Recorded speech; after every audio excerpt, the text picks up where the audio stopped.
Letošnji Vukfest se je zaključil z adrenalinskima dnevoma. V bistvu dogajata se adrenalinska dneva v okviru velikega umetnostno-kulturnega festivala Vukfest. V ozadju tako že vidimo, imamo eno zadevo, ki se reče Space Trainer, ki daje občutek breztežnostnega stanja. Tu imamo eno zadevo, ki se reče bungee trampolin, z njo lahko dosega obiskovalec neslutene višave.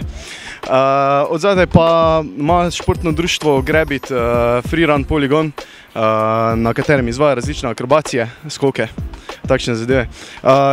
Jutri pa imamo na tem prostoru poligon z motornimi skiroji, pa preizkus flyjumperjev z Klemenom Ruterjem, ki ga verjetno ljudje poznajo iz šova talentov.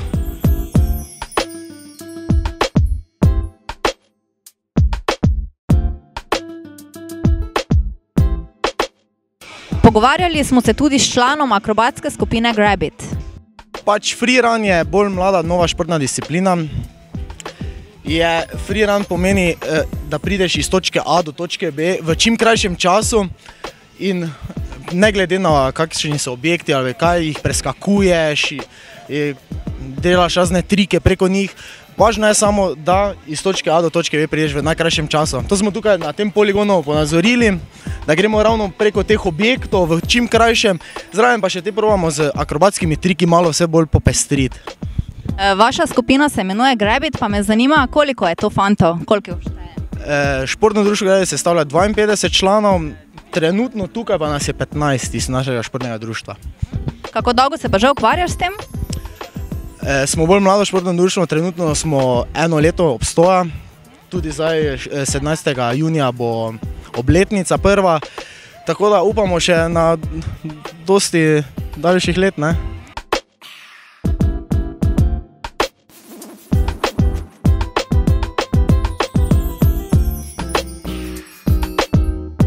Vukfest se je zaključil v četrtek z nagradnim žrebanjem in koncertom mariborskega reperja MK-ja.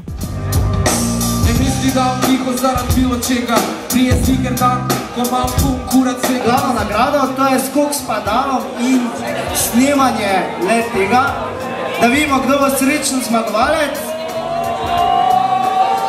In zmagala je Zala Cvetko. Kje si, Zala? Ni je, sramota. Evo, dobro, čestitam vsem nagrajencem, hvala, da ste prišli na Vukfest. S tem zaključujem, naj povem, da Vukfest in koncert vam pokaže študentska organizacija Univerze v Mariboru.